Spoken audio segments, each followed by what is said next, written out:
술 마시면 죽어요. 밤새워 그렇게 가음하면 당신 죽어요. 여자 가까이 하면 죽는다고요. 하던지 못하면 내가 죽어. 여자의 구멍만 들여다보며 밤 밝혔고 하루 일이 고달프면 술 마셨어. 관 속에 들어가 누울 테니까 당신이 굵은 못을 박을 테야. 의사 옆에 내라고 풍을 읊는 짓 따위는 하지마. 다 그만두라고. 남편은 내 곁을 떠나버린 거예요. 영원히.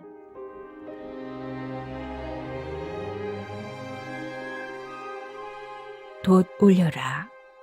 곽의진. 첫 번째 시간. 예감은 언제나 적중한다.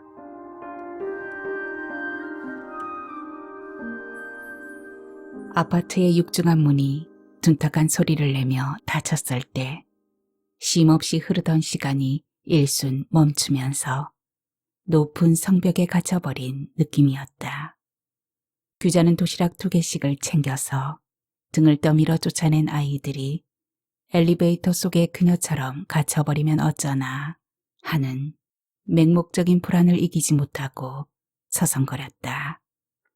나가서 그들을 구해야 할 텐데 하는, 그녀가 아니면 아무도 구해내지 못한다는 절박한 심정이 가슴을 짓눌렀다. 구해주세요. 우리 아이들을 구해주세요. 입시가 눈앞에 다가와 있는 아이들이에요. 규자는 그녀가 걸치고 있던 화려한 레이스 홈드레스를 발끝까지 흘러내려버리고 헐렁한 사각 팬티만 걸친 채 42평 아파트 구석구석을 종종거리며 뛰었다. 살려주세요. 사방에서 거대한 벽이 조이며 다가와요. 혼자서는 아무것도 감당할 수 없어요. 혼자서는. 그러나 규자의 생각 밖에서는 아무 일도 일어나고 있지 않았다. 철호와 철민이는 성능 좋은 엘리베이터를 빠져나와 아파트 단지 내에 있는 학교로 향하는 중이었고, 그녀는 그 시간쯤엔 어느 가정이나 적막에 쌓이는 시간일 뿐인 쾌적한 공간 속에 편한 몸가짐으로 모든 여자가 하는 것처럼 인생에 대한 어떤 막연한 느낌을 갖기만 하면 되는, 그저 차 한 잔을 마시면서 느긋하게 쉬기만 하면 되는 그런 시간일 뿐이었다. 그랬더라도 규자의 머릿속은 소란스러웠다. 수십만 밀입자의 과거, 현재, 미래가 토악질하면서 시끌벅적 회치고 다녔다. 아무 일도 일어나지 않았다. 일상의 규자일 뿐이다. 차 한 잔 끓이기 위한 소량의 물은 이내 끓기 시작했다. 규자는 단지 그녀 자신을 위한 차 한 잔을 만들어 쟁반에 받쳐들고 소파에 깊숙이 앉았다. 차잔 속에서 여리게 피어오르는 향은 그윽했다. 규자는 차향을 먼저 들이신 다음 한 모금의 차를 마시고 마음을 느슨하게 풀었다. 진즉 그랬어야 했다. 때도 없이 덤벼드는 답답증은 그녀의 몸뚱이를 쥐어짤 뿐이었다. 더 이상 쥐어짤 수도 없는 규자의 몸뚱이는 그래서 뼛소리가 날 만큼 여의어 있었다. 더불어 그녀의 습관성 오줌마려움증은 그나마 남은 즙을 억지로 빼앗는 격이었다. 차 한 잔 마시는 동안에 벌써 2번이나 화장실을 들락거렸다. 몇 방울 고양이 오줌보다 더 적은 오줌을 그녀는 뱃속의 창자를 짓눌러서 짜냈다. 규자는 화장실 문을 활짝 열어놓아 팬티만 내리면 언제라도 용이하도록 하고 있었으며, 변기에 앉지도 않고 타일바닥에 쪼그리고 앉아 창자를 짓눌렀다. 고질적인 그 증세는 규자가 혼자 되는 순간부터 다가온다. 누구라도 집 주위에 있을 때는 그렇지가 않았다. 집 밖이나 아이들이 집안에 있을 때는 증세가 감쪽같이 사라졌다. 규자는 아파트를 빠져나가야겠다는 생각을 하며 서둘러 외출 준비를 했다. 웨이브진 긴 머리를 브러쉬로 2번 내리빗고 진 바지에 물빛 티셔츠를 입었다. 화장은 하지 않아도 좋았다. 늘 그랬으니까. 못하면 입술만 립스틱으로 쓱쓱 문질러 윗입술과 아랫입술을 맞물었다가 놓으면 된다. 규자가 현관문에 동그란 손잡이를 돌리자 문 여는 일이란 게 그렇게 쉬운 것이었는데 갇혀버린다는 생각은 왜였을까? 규자는 조금 열린 문틈으로 마른 몸체를 밀어 넣으려다가 잠깐 미미한 소리에 동작을 멈추었다. 그것은 수도꼭지에서 떨어지는 물방울 소리였다. 신었던 운동화를 벗어던지고 규자는 거실을 거쳐 부엌 쪽으로 갔다. 그녀는 오른손에 힘을 주어 수도꼭지를 힘껏 돌렸다. 더 이상은 돌아가지 않는데도 수도꼭지를 쥔 손에 힘을 가했고 그녀의 마른 손등이로 뼈줄기가 가느다랗게 튕겨나왔다. 튕겨나온 가느다란 뼈줄기는 차라리 아름다웠다. 규자는 소나기 힘을 서서히 풀면서 물방울을 확인했다. 됐지? 규자는 다시 한번 눈 안에 들어오는 거리까지의 모든 것을 일별했다. 그러자 응접 탁자 위에 식어버린 커피가 눈에 띄었다.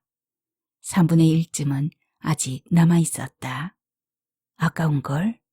규자는 혼자 소리를 중얼거리며 그것을 홀짝 마셨다. 쓴맛이 목구멍 가까이에서 맴돌며 역했다. 넘어가지 않으려 함이다. 억지로 삼키면서 오만상을 찌푸렸다. 아끼지 않아도 될 것까지 아끼는 버릇은 남편으로부터 귀가 닳도록 들은 절약하고 아끼고 하는 가르침 때문이다. 그녀의 목구멍은 식구들이 남긴 것을 치우는 쓰레기통이었고 그녀는 식구들의 뒤를 바싹 쫓아다니며 그들이 허술하게 잠근 수도꼭지, 그들이 켜놓은 전기, 마지막 남은 치약 찌꺼기, 비누 조각을 모아 한 덩이 비누로 만들기까지 모두 규자의 차지였다. 규자에게 아끼는 일 따위는 식은 죽 먹기였다. 그 식은 죽 먹기의 절약은 종합병원의 만년 과장인 남편이 50줄에 접어들어 처음으로 개인 소유의 병원을 만들 수 있는 기초가 되었다. 온통 하얀 벽으로 치장한 병원의 테이프를 끊던 날, 규자는 흑장미로 구석구석을 장식했으며 검은 드레스를 입은 규자에게 남편은 손님 마느라 바삐 움직이는 그녀의 귓가에 당신이라는 흑장미가 더욱 아름답다는 말을 소곤거리는 것으로 그동안의 노고를 치하했었다. 흑장미라는 찬사를 받기도 했었는데 규자는 그녀의 아이들이 타고 내려간 엘리베이터의 벽에 기대어 그날의 남편을 생각해 보았다. 남편은 상기된 채 병원의 아래 위층을 바삐 오르락내리락 했었다. 입원실이 몇 개야? 12개. 그 방만 꽉꽉 채우면 되겠군. 매일 아기 울음소리로 기장이 멍멍하겠지? 아기로 채우려고? 그렇지. 고급 주택가도 아닌 이 지역에서야 뻔하지 뭐. 대학 동기지만 결혼 초에 곧 개인 소유의 병원장이 된 김 원장과 남편은 그렇게 주거니 받거니 했었다. 개인 병원을 들고 시집가지 못한 규자는 그래서 더욱더 물 한 방울, 비누 한 조각을 아끼면서 저축을 했고 그날 남편은 은행빚 떠안고 지은 3층짜리 병원의 주인이면서 수십 층짜리 빌딩을 소유한 기분으로 들떠 보였었다. 그러나 그 틈에도 늘어진 볼이며 이마의 굵은 주름 따위가 그날 더욱 깊어 보였음을 규자는 잊을 수 없었다. 갓없은 남편을 떠나보내고 나는 또 어디로 가는가? 규자는 뚜렷이 않은 외출 목적 때문에 엘리베이터의 버튼을 반복해 누르면서 14층까지 오르락 내리락 했다. 그 짓을 서너 번 할 때까지 다른 누구도 그 속으로 기어 들어오지 않았으므로 그녀는 안심하고 반복할 수 있었다. 귓속이 먹먹했다. 머릿속이 엉켜서 조여드는 듯도 했다.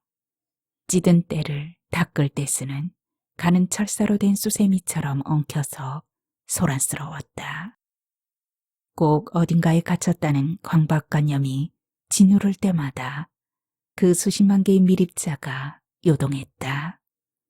12층 베란다에서 요술 담요를 타고 원하는 곳까지 날아다닐 수는 없을까.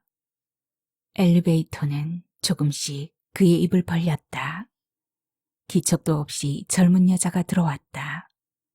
규자는 그녀의 공간 속으로 밀려 들어온 젊은 여자가 반갑기도 하고 무례하기도 하여 쏘아보았다. 어머, 사모님, 어디 가세요? 반색을 하는 그녀는 같은 층에 사는 유라 엄마였다. 젊은 유라 엄마는 아이라고 온 딸 하나뿐인데도 종합병원 산부인과 과장인 규자의 남편에게 중절을 의뢰한 용감한 여자였다. 규자 또래만 해도 아휴, 친구 남편 앞에 어떻게 다리를 벌리니? 하고 하나같이 낯선 산부인과를 찾아가려 들었는데 요즘 젊은 것들은 그런 것 일체 상관치 않고 메이커 제품을 찾아 헤매듯이 그 방면에 정평이 나 있는 의사를 찾았다.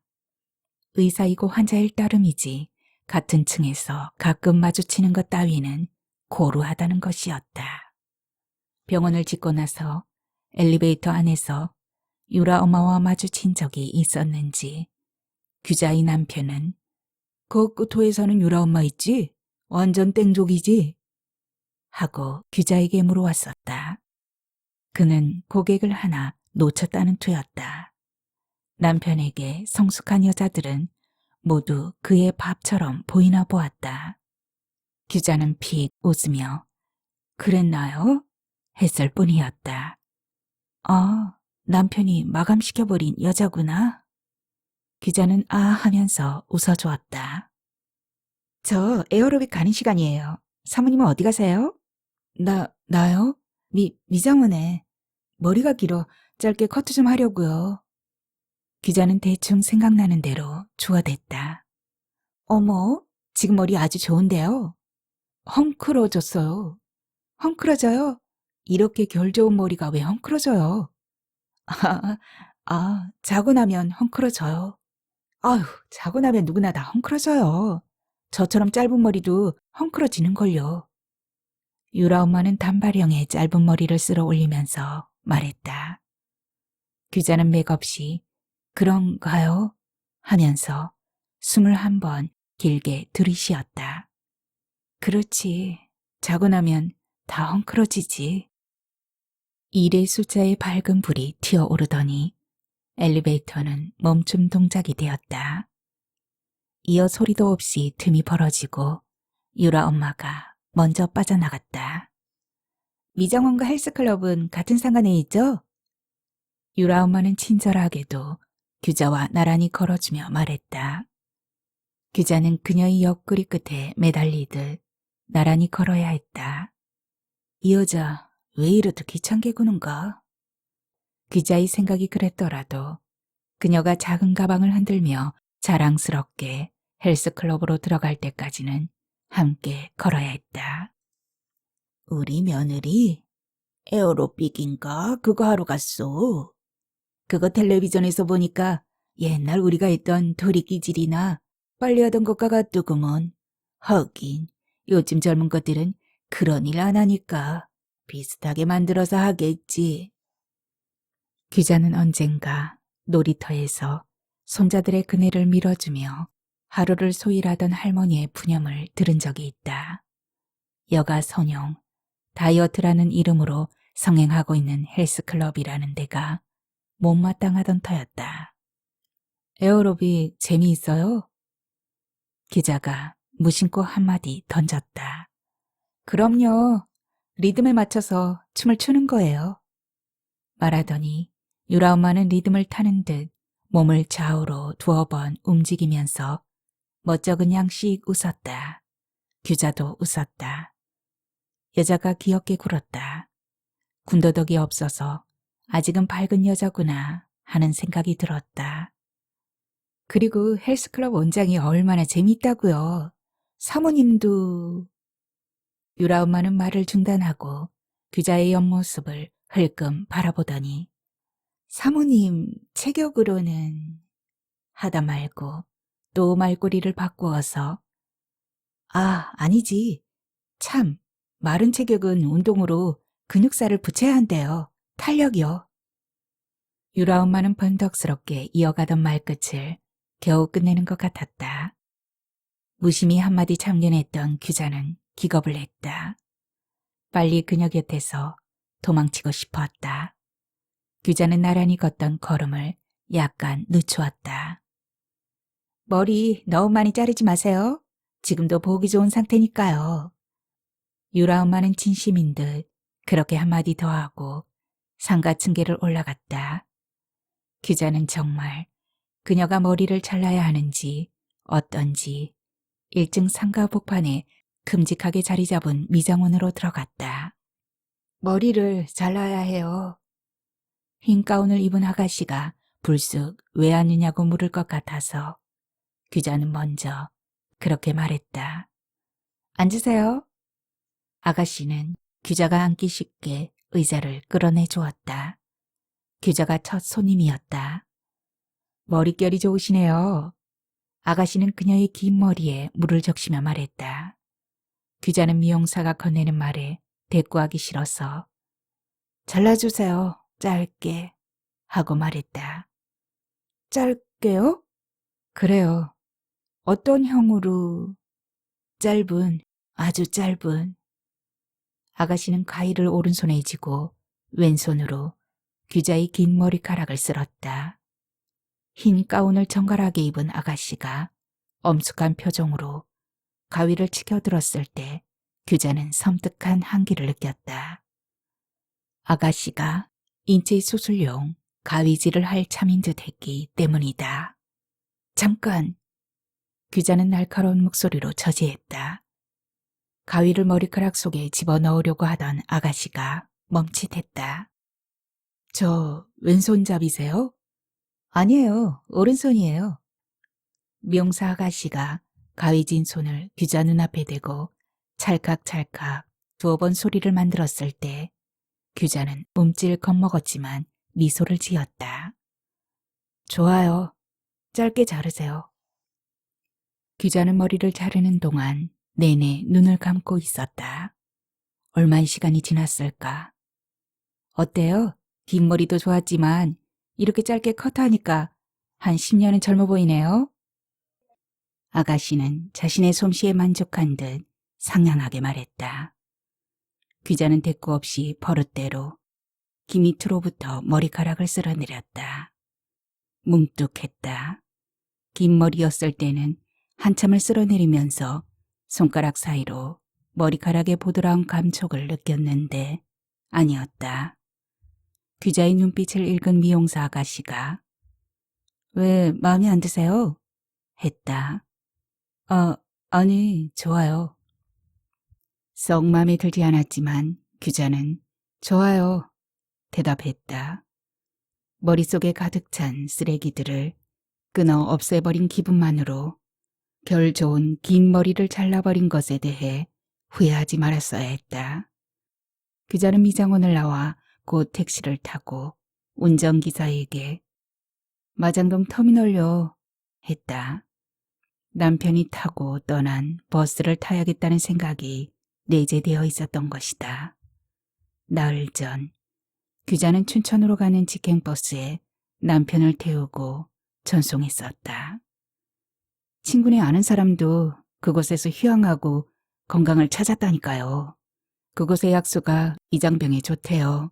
깊은 산골이라 외부 사람들도 없고 끼니마다 맛깔스런 산채나물이 상에 오른대요. 가서 쉬세요. 규자의 설명에 남편은 알았어 했다. 그러나 한편으로는 이것이 나를 쫓고 있구나 했을 것이다. 사실 규자는 목을 올가매는 남편을 멀리, 될 수 있는 대로 멀리 쫓고 있었다. 아이들 시험이 끝나는 주말에 제가 갈게요. 규자는 남편을 타이르듯이 말하고 직행버스 발판을 내려섰다. 남편은 아이처럼 유리창에 얼굴을 대고 규자를 바라보았었다. 다 왔습니다. 규자가 택시 등받이에 기대 잠시 생각에 잠겨 있는 동안 마장동 터미널에 도착한 운전기사가 뒤돌아보며 말했다. 규자는 서둘러 택시 요금을 건네고 터미널 대합실로 뛰어들었다. 뒤통수가 서늘했다. 짧게 자른 머리 때문이었다. 신체 일부를 도려낸 것처럼 허전했다.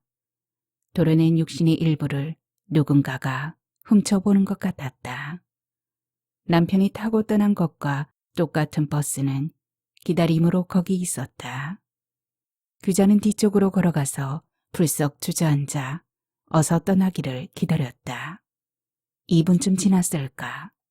늑수그레한 사내가 옆자리에 앉았다. 규자는 그녀 옆자리에 누군가가 앉는 것이 싫었지만 어쩔 수 없었다. 고개를 돌려 창밖으로 시선을 보냈다. 소나기가 내릴 것 같았다. 느닷없이 어두워지기 시작했고 흙먼지가 일었다. 어둠은 천지에 흩어져 변덕스런 여름 날씨를 보여주었다. 그것은 또한 순식간에 해오리가 되어 그녀가 탄 버스까지 말아 올릴 것 같은 기세였다. 버스를 타려던 전송하려던 또한 버스에 내리던 사람들이 바람에 휩싸여 어디론가 흩어졌다. 바람은 눈에 보이지 않았고 바람은 소리가 없었지만 그것은 바람의 흔적이었다. 규자는 별다른 이름으로 명명되지 않은 채 한 개의 입자처럼 외로움의 거풀을 휘감고 똑같은 모습으로 떠 흐르고 있는 그들을 보았다. 이름도 없이 대기 중에 떠도는 한 개의 입자였다. 흙먼지 속에서 버스는 서서히 움직였다. 해오리를 일으키면서 마치 해오리와 힘겨루기를 하듯이 안간 힘으로 굴렀다. 동시에 소나기가 후드득하며 버스 꽁무니를 때렸다. 버스는 흙먼지를 헤치고 빠른 속력으로 달아나기 시작했다. 흙물이 튀겼고 가로수가 함부로 흔들렸다. 흔들리는 가로수 잎사귀 틈으로 바라본 하늘은 흙구름이 가득이었고 끝 한 자락이 희미하게 열려 있었다. 갑작스레 소나기라니 여름 날씨는 변덕스럽기도 하디요. 옆자리의 사내가 불쑥 말을 걸었다. 기자는 옆의 사내를 돌아보았다. 짧은 말이었지만 억양이 고향의 말투였기 때문이었다. 어디까지 가시디요? 춘천요. 기자가 짧게 대꾸하자 그는 높은 톤으로 말하기 시작했다. 자신은 가평 친구 집에 간다는 것을 시작으로 친구는 북에서 넘어온 둘도 없는 육사 동기라고 말하며 그 자신과 가평 친구만이 변변한 집 한 칸 없이 후줄근하게 늙어갈 뿐 다른 동기들은 모두 쟁쟁한 인물이라고 줄줄이 엮었다. 장관 누구, 국회의원 누구, 서장 아무개, 장군 아무개가 다 동기라고 자랑스럽게 조어댔는데 그들은 모두 규자도 알고 있는 이름이었다. 규자는 사내의 얼굴이 정말 보고 싶었다. 대꾸도 없는 규자를 향해 그렇듯 떠들어대는 것도 그 사내의 외로움증 때문일 것이란 생각이 들어서였다. 그러나 몸을 돌려가면서까지 옆자리에 앉은 사람을 본다는 것은 규자의 성격상 쉽지 않은 일이었다. 어린 짐작으로 그는 50대 후반이며 건강한 체격에 활달한 성품의 사내라고 짐작할 뿐이었다. 규자는 차창에 몸을 부비며 쏟아져 흐르는 빗물을 보았다. 남편이라면 어땠을까? 그도 서울을 떠나던 날 옆자리에 누군가에게 말을 걸었을까? 아닐 것이다. 목적지까지 가는 동안 신문을 읽었거나 눈을 감고 있었거나 했을 터였다. 남편은 눈을 감은 채 깊은 계곡을 내려다보았을 것이다. 개인 병원, 개업 테이프를 끊은 지 한 달이 채 못 되어 4분지 3에 위를 잘라낸 남편이었다. 귀자는 짧게 자른 머리카락 속으로 손가락을 집어넣어 훑었다. 내 머리카락도 4분의 1밖에 남지 않았군. 위를 잘라내고 병원을 세준 남편은 휴식이라는 명목으로 집에 틀어박힌 뒤부터 술을 친구로 쉬고 있었다. 여보, 술 마시면 죽어요. 술 마시지 않으면 내가 죽어. 밤새워 그렇게 가음하면 당신 죽어요. 밤새우지 않으면 내가 죽어. 당신 여자 가까이 하면 죽는다고요. 하던지 못하면 내가 죽어. 간섭하지 마 제발. 내가 누군데? 나 공부하느라 밤새웠고 여자의 구멍만 들여다보며 밤 밝혔고 하루 일이 고달프면 술 마셨어. 일상에 내 일을 하지 말라고? 그럼 관 속으로 들어가란 말이지. 관 속에 들어가 놓을 테니까 당신이 굵은 못을 박을 테야. 여보, 이러지 말아요. 당신 이러심 우리 모두 죽게 돼요. 듣기 싫어. 위가 남아있는 만큼 먹고 마시면서 살아야지. 안 그래? 먹고 마시지 않으면 남은 위에 목도 못하고 나는 죽게 돼. 당신 나한테 이러고 싶지? 용기를 갖고 힘을 내세요. 강한 의지로 버티세요. 그만둬. 의사 옆편 내라고 풍을 읊는 짓 따위는 하지 마. 잘라버린 위가 길어질 것 같아? 뿌리 내리나 암의 미립자들이 도망칠 것 같아? 그만둬. 다 그만두라고. 남편이 귀자의 마른 어깨 죽지를 잡아 흔들 때 귀자는 소리내어 거의 울어야 했지만 숨만 막힐 뿐 눈물 한 방울 나오지 않았다. 남편은 귀자 앞에서 나약한 남자가 되어 있었다. 그가 아무리 사내답게 소리 지르고 윽박질러도 귀자는 그것이 남편의 나약해진 변모된 모습임을 알았다. 언젠가 철민이가 생물과 부도를 들고 와서 보여준 오랑우탄의 늙은 모습이었다. 오랑우탄은 양볼이 얼굴 전체를 덮을 만큼 부풀어서 늘어져 전혀 오랑우탄이 아닌 흉측한 괴물의 형상을 하고 있었다. 살아있는 동물의 놀라운 탈바꿈에 그저 아연해했었는데 남편이 그렇게 변한 것이었다.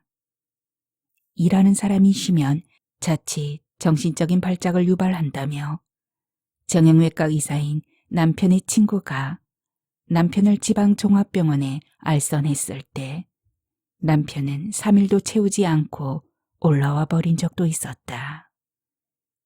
일이 산더미 같더라고. 그리고 형사 문제까지 복잡하게 얽혀있는 병원이었어. 잘하셨어요. 올라오길 참 잘했어요. 귀자는 옷가방을 받아들고 남편을 맞이하면서 달리 할 말이 없었다. 그저 캄캄했다. 남편이 집에 있어도 어둠이었고 그가 없어도 어둠인 것은 마찬가지였다. 귀자는 어둠을 등에 짊어지고 무겁게 살고 있었다. 다만 아직 살고 있었다. 철우와 철민이는 무거운 책가방을 어깨에 메고 학교에 오가는 것으로 어두운 매일을 살고 있었고 귀자는 남편의 늘어진 그림자를 멍에처럼 덮어쓴 채 살고 있었고 귀자의 치마꼬리가 보이지 않으면 아파트의 문이란 문은 모두 열어젖히고 쪼그리고 앉아 빨래하는 귀자를 보면 물이 넘치잖아. 흘러버리는 물이 더 많겠군. 차, 빨래를 가스불에 삶는 여자가 어디 있어. 라는 등의 잔소리를 하면서 남편 또한 살고 있었다. 기리티, 진하기는 써나기인 줄 알았디. 옆에 남자가 귀자의 왼쪽 어깨에 몸을 기울이며 창밖을 내다보면서 하는 말이었다. 기자는 무의식 중에 어깨를 움츠리며 창 쪽으로 다가앉았다. 소나기는 이미 그치고 있었다. 물기를 끼고 굽이 도는 휙휙 스쳐가는 도로변의 풍경이 마치 맑은 물에 막 헹궈낸 빨래처럼 물이 뚝뚝 떨어지고 있었는데 비는 아니었다. 엽록색 가로수가 팔랑거리며 제 몸의 물기를 털어내는 것이었다. 규자는 은행나무 가로수 길인 경복궁 입구에서 소나기 끝에 막 우산을 접었을 때 후두둑하고 우박처럼 떨어지는 빗방울에 놀라 하늘을 쳐다본 적이 있었다. 하늘은 비 그친 다음 맑게 타겨 있었고 다만 은행잎이 바람에 팔랑거리면서 제 몸에 얹힌 물방울을 털어내고 있음이었다. 규자는 버스에서 내려 가로수 밑에 서면 굵은 물방울 세례를 받겠구나 생각하며 물방울 세례 받을 때 선뜩하면서도 좋았던 기분을 떠올렸다. 춘천에 왜 가디오? 나는 친구놈 마누라 솜씨 먹으러 가는 길이디만. 손바닥보다 더 큰 가로수 잎이 팔랑거리는 것을 보고 있는 규자에게 옆에 남자가 다시 말을 시작했다. 친구 마누라 솜씨가 어릴 적 어머니가 해주었던 음식 맛과 똑같다면서 고향 여자를 색시 삼은 친구놈이 부럽다고도 했다. 한 고향 여자라야 늙어가면서 고향에 대한 그리움을 말하며 서로 다독이게 된다고도 했다. 순 서울예기인 자신의 마누라는 당신 살아생전에 고향에 가보게 될지라고 수박 거달기씩 말뿐 고향의 맛을 만들어준다거나 어느 마을 뒷산에 선앙당 터가 있고 어느 개울에서 물장구 쳤다는 등의 무엇도 공유할 수 없는 맹물 같은 여자라고 했다. 그러더니 그는 이어 친구 마누라의 가자미 식혜 솜씨는 일품이라면서 찬바람 불기 시작하면 을에 그 가자미 식혜를 만들어 놓고 한번 왔다 가라는 성화를 친구놈이 아닌 그의 마누라한테 받는다면서 지금은 취나물 먹으러 가는 길이라 했다. 그는 밥 위에 넓은 취잎을 푹 덮어서 쌈무로 먹으면 그것이 어찌나 연하고 뒷맛이 좋은지 라고 말하며 취나물을 밥 위에 얹어 먹는 신용까지 해보였다. 규자가 잠깐 후후 하고 웃었더니 그는 더욱 신바람 나서 큰 소리로 떠벌렸다. 기자는 무심하게 아, 네, 그래요 하는 세 마디로 대꾸하고 있었다. 고향 사람이라는 것 때문인지 규자는 어느새 그 사내에게 스스럼 없음을 느꼈다. 그리고 그가 가자미 식혜를 말했을 때는 어릴 적 어머니가 만드셨던 그것이 생생히 떠오르며 가자미와 섞여서 삭은 좁쌀의 별스런 맛이 생각났고 군침이 돌기까지 했다. 그가 옆자리에 앉고 큰 소리로 말을 시작한 후부터 가슴을 올가매던 답답함이 풀리고 있었다. 마음을 열어도 괜찮을성 싶었다. 평양에는 누가 계세요? 부모 형제 살아계실지 모르디만 혼자 남아있디요. 그러니끼니 북한 딸아지인 셈이라고. 저도 6살까지 평양에서 자랐어요. 규자가 비로소 말의 타래를 풀기 시작했을 때 그는 불쑥 일어서더니 버스의 앞쪽으로 쓸리듯이 뛰어나가면서 한 손을 들고 내렸다. 한 손을 들고 내려요, 내려요 했다. 이미 그의 목적지까지 온 것이었다. 까만 안경을 낀 운전기사가 뒤돌아보았는데 안경 속에서 눈살을 찌푸리고 있는 듯했다. 그는 버스에서 급히 내려서다가 뒤돌아보며 평양이요? 하고 무언가 아쉬운 표정으로 반문했다. 규자는 그렇다고 고개를 끄덕인 뒤 어서 내리라고 손짓하며 차장 밖을 내다보았다. 버스에서 내린 그는 규자가 앉은 창 쪽으로 손을 한번 높이 들었다가 내렸다. 버스는 곧 움직이기 시작했다. 규자는 그가 보이지 않을 때까지 창밖을 내다보며 멀어지는 뒷모습을 눈으로 잡았다. 그의 뒷모습이 시야에서 완전히 빠져 달아나 버렸을 때 가슴이 쿵 하고 내려앉는 듯 하더니 이내 답답해지기 시작했다. 말하고 싶음이었다. 그에게 남편의 모든 것을 말해야 했다. 이를테면 남편의 모든 행동거지를 고자질하고 싶었다. 아버지나 삼촌이나 오빠에게 역성 들어달라고 조르고 싶었는데 정작 규자 편에 서서 역성 들어줄 그 누구도 없었다. 있잖아요. 그녀는 버릇대로 있잖아요부터 시작했다. 있잖아요. 남편은 말을 안 들어요. 먹지 말라는 담배와 술과 고기와 매운 것과 젊은 여자만 가까이 해요. 쉬라고 해도 쉬지 않고 밤새워 흔들어대요. 그리고 나를 죽이려 해요. 매일 조금씩 목을 졸라요. 혼자서 죽으면 되잖아요. 나와 아이들은 살아갈 수 있을 거예요. 아마 그럴 거예요. 남편은 내 목을 조르다 못해 이제는 아이들한테까지 그 짓을 해요. 우리 아이들은 공부 열심히 하고 있어요. 그런데도 공부해라, 공부. 내가 공부할 때도 그렇지 않았는데 요즘 세상에 너희들처럼 했다가는 2년제 전문대학도 못 들어간다 하면서 아끼고 있는 나에게 아껴라, 더 아껴. 내가 죽더라도 아이들 키우고 공부시키려면 더 아껴. 하듯 아이들까지도 구속으로 몰아붙인다고요. 그러나 정말은 그가 죽지 않았으면 해요. 우리가 어떻게 만난 사람들인데요.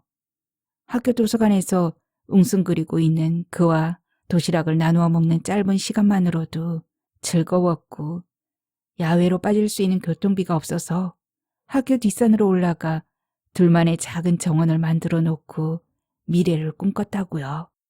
어렵게 살림 차리고 살았던 얘기는 다 행복이에요. 지나온 모든 것은 다 기쁨이었어요. 아름다움이었어요. 그런데 죽을 병에 걸렸다고요. 우리 가족 모두가, 우리 가족 모두가, 우리 가족 모두는 함께 죽어가고 있어요. 제가 그랬죠. 의사인 주제에 제 몸속에 혹들이 자라고 있음을 모르다니 당신은 돌팔이라고요. 돌팔이. 그랬더니 그가 대꾸하대요. 그래, 나는 돌팔이야. 죽이지 않아도 될 산모를 10명도 더 죽였지. 돌팔이기 때문에.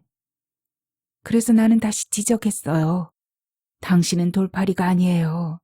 그쪽엔 권위 있는 박사님이시라고요. 당신은 모두가 인정하는 의학 박사님이세요. 믿음직하세요. 하고 어쩌다 산모가 잘못되기라도 하면 남편은 먹지도 말하지도 않고 며칠 동안 기계처럼 움직이기만 해요. 벽에다 머리를 짓찢으면서 자신의 부족함을 원망해요. 어쩔 수 없는 상황이었는데도 유별난 의사라고요. 아니, 좋은 의사였다고요. 난 알아요. 그의 정신적인 노폐물과 성격상의 결벽이 쌓여서 암덩어리가 됐을 거예요. 너무도 인간적인 그의 정이 웅덩이에 고여서 그것들이 응고되면서 암덩어리로 변한 거라고요. 남들처럼 대충 살면 돼요. 적당히 넘어가면 돼요. 그런 면에서 참 형편없는 무능력자라고요. 그 어떤 죽음에도 안타까워하고 못 견뎌하는 사장이 이젠 그 자신을 죽이고 그를 가장 사랑하는 가족까지도 죽이려고 덤빈다고요. 아, 우린 그로부터 도망쳐야 해요. 아니, 그를 몰아내야 해요. 혼자인 그를 몰아내는 게 훨씬 쉽죠. 언젠가 한 번은 스스로 꺼져버리겠다는 듯이 그런 소리를 하대요. 술에 잔뜩 취한 채 초점 없는 눈으로 나를 멀거니 바라보며 당신 너무 약해. 험악한 세상을 헤쳐갈 수 있을까? 그리고 아직은 아름다워. 남편 없는 여자라고 얕보고 아무나 치근덕거리면 어쩌누. 난 속으로 그랬죠. 병신 육가와네. 누가 누굴 걱정하는 거야. 그러나 내 눈에선 뜨겁게 달구어진 눈물이 주르륵 흘렀어요. 나는 또 내 자신에게 욕지거리를 했어요. 병신 같은 년 지랄하고 있네. 지랄 발광하네. 이것이 누구의 소리인가? 탁음으로 그러나 또렷하게 울려오는 소리들을 규자는 눈살을 찌푸리며 들었다. 귓속이 먹먹해지도록 자신의 목소리를 들으면서 혹시 환청인가 생각하기도 했다. 바람소리, 대기 중의 입자들이 부딪히는 소리, 햇빛 흘러내려오는 소리, 규자의 몸속에서 정맥과 동맥을 통과하는 피가 흐르는 소리. 모든 그것의 소리는 살아가고 있는 소리였다. 그런데 왜 남편은 죽어가고 있는가? 열린 큰 창으로 강이 흘러 들어오고 오디오 시스템이 완벽한 서재에서 나는 갈색 흔들 의자에 앉아 그가 흔들어주는 흔들 의자에 앉아 모차르트를 들어본 적이 있었던가. 대학 도서실의 뒤뜰에 엎드려 그런 설계를 했었는데 우리가 정말 그래 본 적이 있었던가. 사는 동안 의학 박사 마누라였던 동안 그런 평화를 맞아본 적이 있었던가. 죽어가고 있는 남편을 두고 생각하면 모든 것은 꿈이었고 꿈의 그림자였다.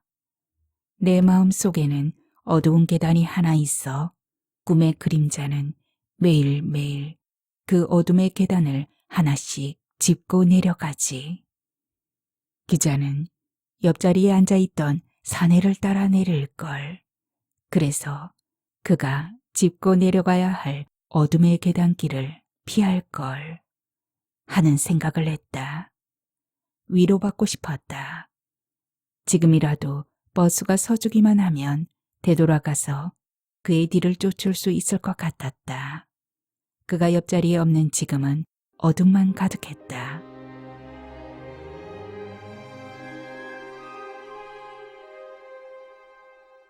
버스는 푸른 물길을 지나 염록색의 터널을 지나 벌거벗은 도시 속으로 기어 들어갔다. 춘천이었다. 대도시건 소도시건 터미널이란 떠나고 오는 사람들로 노상 북적거리는 터이다. 기자는 직행버스에서 내리자마자 다시 시외버스를 타기 위해 두리번거렸다. 그리고 붉은 황토를 뒤집어 쓴 버스들이 나란히 서 있는 쪽으로 발길을 옮기며 버스 앞 유리에 붙어있는 안내판에서 추곡 약수터를 찾았다. 추곡 약수터라는 글자를 보자 며칠 전 남편이 갔던 길을 더듬고 있다는 생각과 함께 왈칵 그리움이 치솟았다. 그래, 그리움이었다. 규자는 흙먼지 뒤집어 쓴 버스에 올라탔다. 그리고 맨 앞자리, 엔진 옆에 혼자 앉은 좌석에 풀썩 주저앉았다.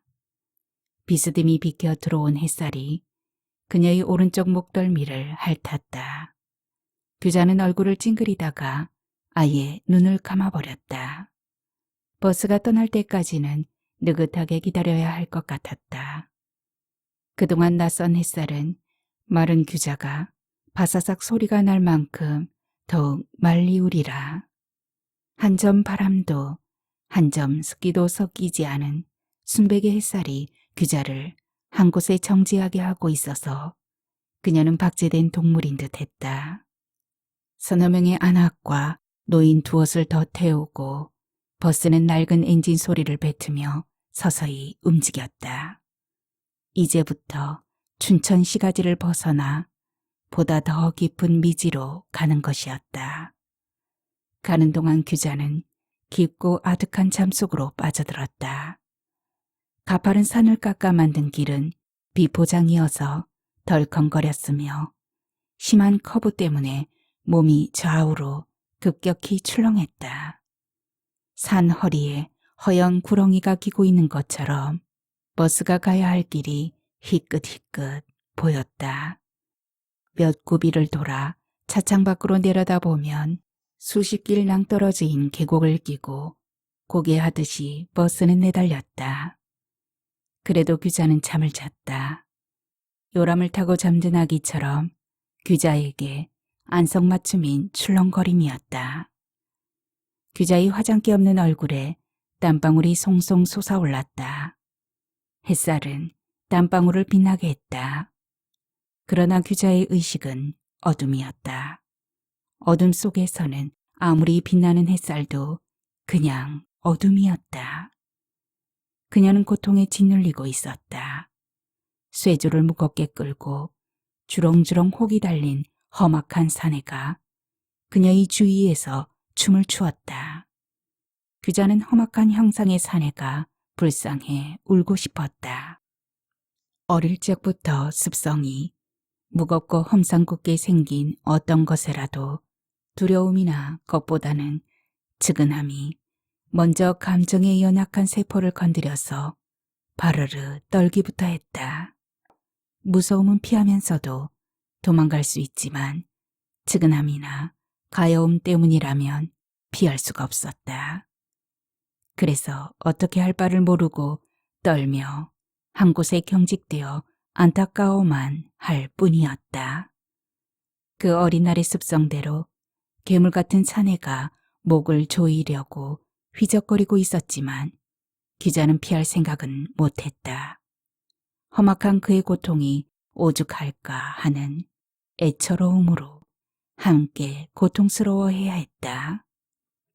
규자는 덜컹거리면서 산 허리를 굽이굽이 돌아 버스가 종점까지 가는 동안 2시간여를 주렁주렁 혹이 달린 사내를 상대하며 잠 속에서 헤맸다.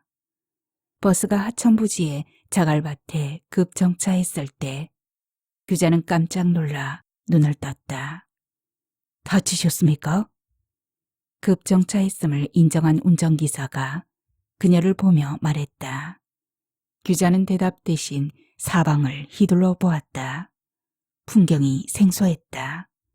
산골 동네가 아니라 깊숙한 계곡의 어느 한 줄기였다.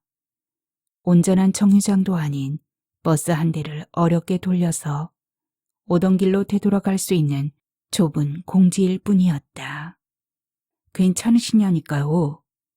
운전기사가 재차 물었다. 아, 괜찮아요. 규자는 더듬거리는 말투로 의자 깊숙이에서 몸을 뽑아냈다. 다 왔습니다. 운전기사는 서둘러 내리라는 듯이 퉁명스럽게 말했고 버스 안에 그녀밖에 없었다는 것을 알고 규자는 민망해했다. 규자가 내리자 차 머리를 어렵게 돌려 꽁무니로부터 검은 연기를 뱉고 투덜투덜 소리까지 내면서 달리는 버스에서 눈을 돌렸을 때 나지막한 총과 두어채가 눈에 들어왔다. 온통 숲이었다. 그 숲 사이로 좁은 샛길이 열려 있었고 약수터라는 편말이 하살표와 함께 있었다. 규자는 언덕배기로 오르는 샛길로 접어들었다.